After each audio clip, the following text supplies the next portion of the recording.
Hello दोस्तों, जी माँ भारत के यूट्यूब चैनल में आप सभी लोगों का स्वागत है। दोस्तों, जनरल साइंस की क्लास को हम लोग कंटिन्यू करते हैं और पिछले टॉपिक में हमने देखा था कि बैक्टीरिया से होने वाले कौन कौन से डिजीज़ हैं, उसके रोकथाम के उपाय क्या हैं, उसके लक्षण क्या हैं, किस तरह से उसको नियंत्रण किया जाता है और किस बैक्टीरिया के द्वारा कौन सा डिजीज़ होता है। तो इस टॉपिक को हमने पूरा डिटेल से कवर किया था।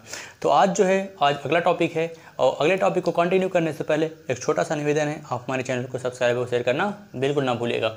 आज का जो टॉपिक है यह है भोज्य पदार्थ एवं उनकी प्राप्ति के स्रोत। भोज्य पदार्थ एवं उनकी प्राप्ति के स्रोत तथा उनका महत्व। भोज्य पदार्थ, उनकी प्राप्ति के स्रोत एवं उनका महत्व आज का जो टॉपिक है, ये टॉपिक अपने आप में बहुत ही महत्वपूर्ण है। यहाँ से एग्ज़ाम में हमेशा क्वेश्चन बनता है, तो ये टॉपिक बिल्कुल मत मिस करिएगा। जैसे अगर पूछ लिया है विटामिन ए का रासायनिक नाम क्या है, विटामिन B1 का रासायनिक नाम क्या है, विटामिन C1 का रासायनिक नाम क्या है, तो ये सारी चीज़ें जो है ये हमेशा क्वेश्चन जो है यहाँ से बनता है एग्जाम में। तो बिना समय गंवाए हुए आइए हम लोग अपने टॉपिक पर चलते हैं। हम बात करें यदि पोषक पदार्थ की, तो मोस्टली जो है हम इसको 4 पॉइंट के रूप में जो है इसको हम आगे बढ़ाएंगे। यदि हम बात करें, पहला है तो पोषक पदार्थ कौन कौन से पोषक पदार्थ हैं, इसके बाद इनका ये रासायनिक पदार्थ कौन सा है, पोषक पदार्थ, इसके बाद रासायनिक पदार्थ, इसके बाद है जैविक प्राप्ति के स्रोत कौन से हैं, जैविक प्राप्ति के स्रोत क्या हैं, इसके बाद वनस्पति प्राप्ति के स्रोत क्या है और इसके बाद इसका महत्व क्या है। तो मोस्टली जो है हम इतने पॉइंट पे चर्चा करने वाले हैं। तो यदि हम पोषक पदार्थ की बात करें तो पोषक पदार्थ में कौन सा पोषक पदार्थ है, पहला है कार्बोहाइड्रेट। पहला कौन सा है, कार्बोहाइड्रेट। यदि हम कार्बोहाइड्रेट की बात करें तो इसका रासायनिक संगठन जो है, रासायनिक कंपोनेंट जो है, तो यह कार्बन हाइड्रोजन ऑक्सीजन, यानी कि कार्बन हाइड्रोजन ऑक्सीजन के मिलने से बनता है। यानी कि इसका जो फार्मूला है, केमिकल फार्मूला जो है, इसका रासायनिक सूत्र जो है C6H12O6 है। कार्बोहाइड्रेट का रासायनिक फार्मूला क्या है, C6H12O6 रासायनिक कंपोनेंट। और यदि इसके हम जैविक प्राप्ति के स्रोत की बात करें, तो यह मोस्टली जो है शहद एवं दूध में पाया जाता है। कार्बोहाइड्रेट किसमें पाया जाता है, तो शहद एवं दूध में पाया जाता है। यह इसका जो है जैविक प्राप्ति का स्रोत है। और यदि हम वनस्पति के प्राप्ति के स्रोत की बात करें, तो यह मोस्टली जो है चावल, मक्का, गेहूँ, चुकंदर, चीनी, आलू, खजूर, यानी कि जितने भी मीठे पदार्थ हैं, सभी मीठे पदार्थों में जो है ये कार्बोहाइड्रेट उपस्थित होता है, कार्बोहाइड्रेट। और यह जो है तत्काल बॉडी को एनर्जी देता है। कार्बोहाइड्रेट क्या करता है, तो कार्बोहाइड्रेट जो है तत्काल बॉडी को एनर्जी देता है। और इसके महत्व की बात करें, यदि हम इसके महत्व की बात करें तो यह मोस्टली जो है ऊष्मा एवं शक्ति मिलती है। इससे हमें बॉडी को क्या मिलता है, इससे बॉडी को ऊष्मा और शक्ति मिलती है कार्बोहाइड्रेट से। इसके बाद अगला जो पोषक पदार्थ है वह है प्रोटीन। अगला पोषक पदार्थ कौन सा है, प्रोटीन। यदि हम प्रोटीन के रासायनिक पदार्थ की बात करें, तो इसमें मोस्टली जो है कार्बन हाइड्रोजन, ऑक्सीजन, नाइट्रोजन और फास्फोरस तत्व उपस्थित होते हैं। इसमें कार्बन, हाइड्रोजन, ऑक्सीजन, नाइट्रोजन और फास्फोरस, ये सभी तत्व जो है प्रोटीन में विद्यमान होते हैं, उपस्थित होते हैं। ये इसका रासायनिक कंपोनेंट हो गया। यदि हम इसके जैविक प्राप्ति के स्रोत की बात करें, तो यह मोस्टली जो है प्रोटीन दूध में पाया जाता है, अंडा, मांस एवं मछली। दूध, अंडा, मांस एवं मछली में जो है प्रोटीन, ये इसके जैविक प्राप्ति का स्रोत है। यानी इन चीज़ों में जो है प्रोटीन उपस्थित होता है। यदि हम वनस्पति प्राप्ति के स्रोत की बात करें, तो यह मोस्टली जो है सभी प्रकार के दलहनों में जो है प्रोटीन उपस्थित होता है, चाहे वो अरहर की दाल हो, उड़द की दाल हो, मसूर की दाल हो, सभी दालों में। इसके बाद गेहूँ, जौ, बादाम एवं सोयाबीन, यानी कि अगर हम बात करें तो सोयाबीन में सबसे अधिक जो है प्रोटीन पाया जाता है। प्रोटीन जो है सबसे अधिक किस में पाया जाता है, तो सोयाबीन में पाया जाता है। इसके बाद दूसरे नंबर पर जो है अरहर की दाल में जो है प्रोटीन दूसरे नंबर में सबसे ज़्यादा पाया जाता है, जो कि सबसे अधिक जो है प्रोटीन किस में पाया जाता है, तो सोयाबीन पाया जाता है। यानी कि ये वनस्पति के स्रोत की बात करें तो सभी दलहनों में अरहर की चाहे दाल हो गया, चना, मटर, मसूर, गेहूँ, जौ, बादाम एवं सोयाबीन, इन सभी में जो है प्रोटीन उपस्थित होता है। यदि इसके महत्व की बात करें तो इनसे शरीर की नई कोशिकाओं का निर्माण होता है। प्रोटीन क्या करती है, प्रोटीन के माध्यम से जो है शरीर के नए सेल का जो है जर्मिनेट होता है, नई सेल का निर्माण होता है। किसकी सहायता से, प्रोटीन की सहायता से नई कोशिकाओं का निर्माण होता है। इसके बाद अगला है फैट। अगला पोषक पदार्थ कौन सा है, तो अगला पोषक पदार्थ है फैट, यानी कि वसा। यदि हम वसा की बात करें वसा की बात करें तो इसका फार्मूला हो गया C6H12O6 और इसमें कार्बन, हाइड्रोजन और ऑक्सीजन उपस्थित होता है। इसमें जो है, इसमें हम रासायनिक पदार्थ की बात करें, केमिकल कंपोनेंट की बात करें तो इसमें जो है कार्बन, हाइड्रोजन और ऑक्सीजन ये तत्व जो है इसमें विद्यमान होते हैं। इसके बाद यदि हम इसके जैविक प्राप्ति के स्रोत की बात करें, यदि हम इसके जैविक प्राप्ति के स्रोत की बात करें तो यह दूध में उपस्थित होता है, घी, मक्खन, यानी जितने भी फैटी चीज़ होती हैं, जितनी ऑयली चीज़ होती हैं, सब में जो है फैट वसा जो है पाया जाता है। जितने भी ऑयली चीज़ होती हैं, मांस, मछली, घी, मक्खन, ये सारी चीज़ों में जो है यह जैविक प्राप्ति का स्रोत है, वसा इसमें पाया जाता है, वसा। और यदि हम इसके वनस्पति प्राप्ति के स्रोत की बात करें, वनस्पति प्राप्ति के स्रोत की बात करें तो यह जो है सभी प्रकार के तिलहनी फसलों में, सभी प्रकार की तिलहनी फसलों में जो है फैट उपस्थित होता है। सरसों, बादाम एवं राई में, सरसों, बादाम एवं राई में, इन सभी पदार्थों में जो है वसा उपस्थित होता है। यदि इसके महत्व की बात करें, तो इससे शरीर को ऊष्मा मिलती है। इससे शरीर को क्या मिलती है? ऊष्मा, यानी कि वसा से बॉडी को क्या मिलती है? तो ऊष्मा मिलती है। अगला है विटामिन A1। अगला है विटामिन ए। यदि विटामिन ए की बात करें तो इसका केमिकल कंपोनेंट है वो रेटिनॉल। विटामिन ए का केमिकल कंपोनेंट क्या है? इसका रासायनिक नाम क्या है? रेटिनॉल। रेटिनॉल जो है विटामिन ए का रासायनिक नाम है, रासायनिक पदार्थ है इसका। और यह यदि हम इसके जैविक प्राप्ति के स्रोत की बात करें, तो यह मोस्टली जो है अंडा में पाया जाता है, दूध में पाया जाता है एवं मक्खन। अंडा, दूध और मक्खन में जो है वसा विटामिन ए पाया जाता है। अंडा, मक्खन और दूध में जो है विटामिन ए पाया जाता है। इसका रासायनिक नाम क्या है? तो इसका रासायनिक नाम है रेटिनॉल, विटामिन ए का। और यदि हम इसके वनस्पति की बात करें तो गाजर, टमाटर एवं पका आम, गाजर में पाया जाता है, टमाटर में और पके आम में जो है विटामिन ए उपस्थित होता है। और विटामिन ए की कमी से सबसे महत्वपूर्ण जो बीमारी होती है वह है विटामिन ए की कमी से रतौंधी नामक बीमारी हो जाती है। विटामिन ए की कमी से रतौंधी एवं ऑप्थेल्मिया रोग हो जाता है। विटामिन ए की कमी से रतौंधी एवं ऑप्थेल्मिया नामक हो जाता है और यह कैंसर रोधी विटामिन है। यह जो है विटामिन ए कैसा विटामिन है? तो विटामिन ए जो है यह कैंसर रोधी बीमारी है और यह जो है कैंसर रोधी विटामिन है, कैंसर रोधी विटामिन है। और इसकी सहायता से इसकी कमी से रतौंधी एवं ऑप्थेल्मिया नामक बीमारी हो जाती है विटामिन ए की कमी से। इसके बाद है विटामिन B1। अगला कौन सा है? Vitamin B1। और विटामिन B1 के रासायनिक नाम की बात करें तो यह है थायमीन। विटामिन B1 का रासायनिक नाम क्या है? विटामिन B1 का रासायनिक नाम है थायमीन। और यदि हम इसके जैविक प्राप्ति के स्रोत की बात करें, तो यह अंडा एवं मांस में उपस्थित होता है।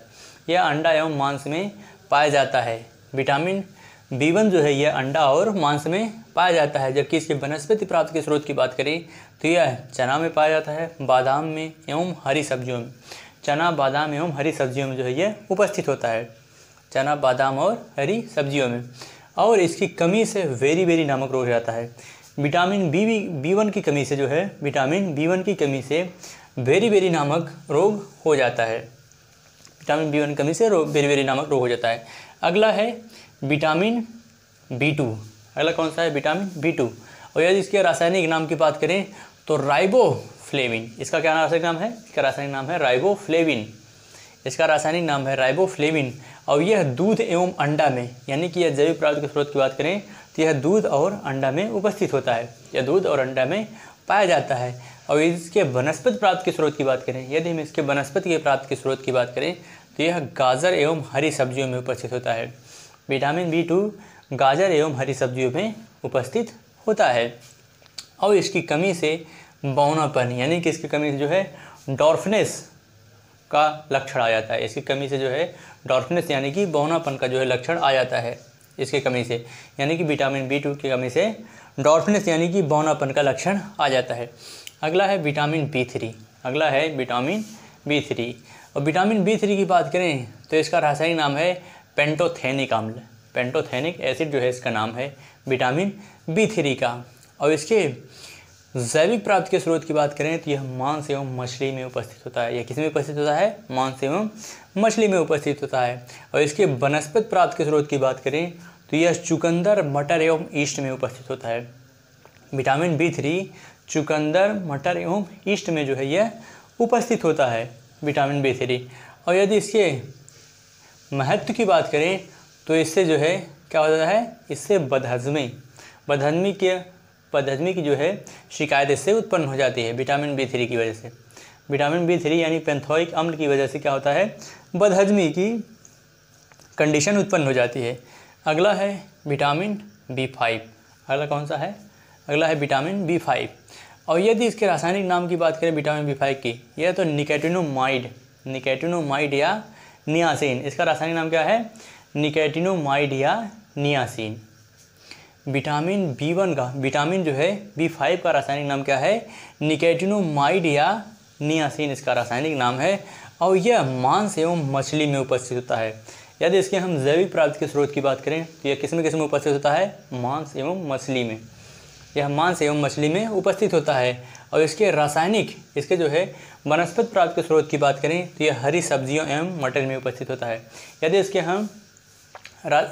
हम इसके वनस्पति प्राप्ति के स्रोत की बात करें तो हरी मटर एवं सब्जियों में जो है यह उपस्थित होता है विटामिन B5। और इसकी कमी से पेलाग्रा नामक बीमारी हो जाती है। इसकी कमी से जो है पेलाग्रा नामक बीमारी हो जाती है विटामिन B5 की वजह से। अगला है विटामिन B6। अगला कौन सा है पोषक पदार्थ, तो अगला है विटामिन B6। और यह पायराडॉक्सिन, इसका जो है रासायनिक नाम क्या है, इसका रासायनिक नाम है पायराडॉक्सिन। इसका रासायनिक नाम पायराडॉक्सिन है।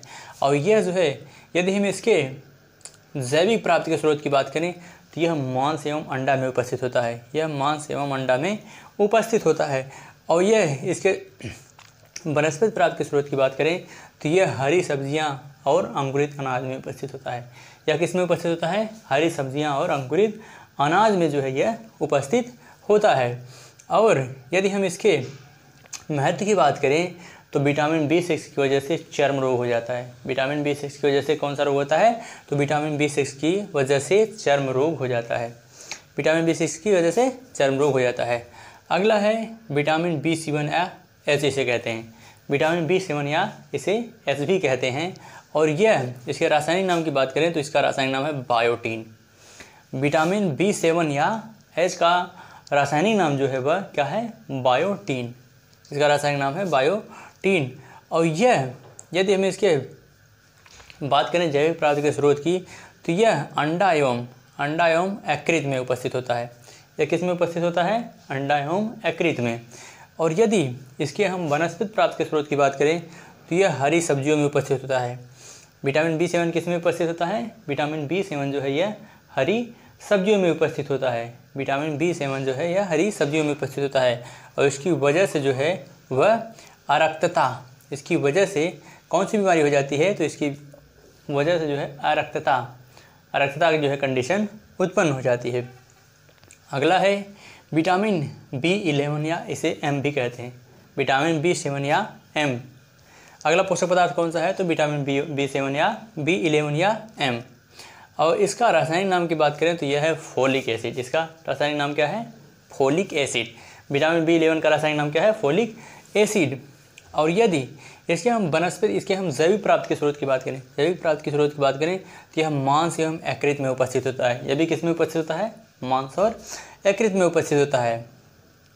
और इसके यह जो है वनस्पति प्राप्ति के स्रोत में यह नहीं उपस्थित होता है, इसमें जो है नहीं पाया जाता है। और इसकी कमी से भी इसकी जो है महत्ता की बात करें तो इसकी कमी से जो है अरक्तता नामक जो है ये कंडीशन उत्पन्न हो जाती है। अगला है विटामिन B12। अगला कौन सा है, विटामिन B12 है। और इसके रासायनिक नाम की बात करें, विटामिन B12 के रासायनिक नाम की बात करें तो इसका रासायनिक नाम जो है यह साइनोकोबालामीन है। इसका रासायनिक नाम क्या है, साइनोकोबालामीन। विटामिन B12 का रासायनिक नाम साइनोकोबालामीन है। और यदि हम इसके जो है जैविक प्राप्ति के स्रोत की बात करें तो यह मांस एवं कलेजी एवं दूध में उपस्थित होता है। यह किस में उपस्थित होता है, मांस, कलेजी एवं दूध में उपस्थित होता है विटामिन B12। जबकि इसका वनस्पति प्राप्ति के स्रोत का इसमें जो है यह नहीं उपस्थित होता है। वनस्पति स्रोत से जो है यह नहीं प्राप्त होता है विटामिन B12। यह केवल जैविक स्रोत से प्राप्त होता है, लेकिन वनस्पति स्रोत से प्राप्त यह नहीं होता है।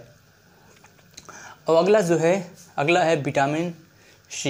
अगला कौन सा विटामिन है, तो अगला है विटामिन सी।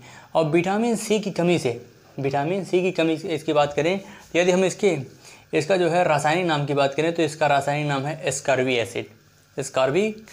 इसका रासायनिक नाम क्या है? स्कॉर्बिक एसिड है विटामिन सी का रासायनिक नाम। और यदि इसके हम जैविक प्राप्ति के स्रोत की बात करें तो इसका जैविक स्रोत से यह नहीं प्राप्त होता है, यह जैविक स्रोत से नहीं प्राप्त होता है। यदि इसके हम वनस्पति स्रोत की बात करें तो जितने भी खट्टे पदार्थ होते हैं सभी में जो है विटामिन सी उपस्थित होता है। चाहे से हो गया नारंगी हो गया, नींबू हो गया, आंवला हो गया, मिर्च हो गया, पपीता एवं हरी सब्जियां, ये सभी जो है स्रोत हैं किसको? विटामिन सी के प्राप्त करने के। विटामिन सी के जो है प्राप्त करने के ये सभी स्रोत हैं। और विटामिन सी की कमी से विटामिन सी की कमी से कौन सा डिजीज हो जाता है? तो विटामिन सी की कमी से स्कर्वी नामक रोग हो जाता है। विटामिन सी की कमी से स्कर्वी नामक रोग हो जाता है। इस तरह से जो है पूरे टॉपिक को हमने डिटेल से कवर किया। अब आज का टॉपिक यहीं समाप्त होता है। चूँकि ये टॉपिक काफ़ी इम्पोर्टेंट है और टॉपिक बड़ा ना हो जाए, इसकी वजह से इस टॉपिक को हम लोग 2 पार्ट में डिवाइड करके अध्ययन करेंगे। तो आज का ये पहला टॉपिक है। नेक्स्ट टॉपिक में जो है इसका दूसरा टॉपिक आएगा। ये टॉपिक इसके बाद जो है आप लोग देखिएगा। इसी के साथ हमें इजाज़त दीजिए। जय भारत, जय हिंद।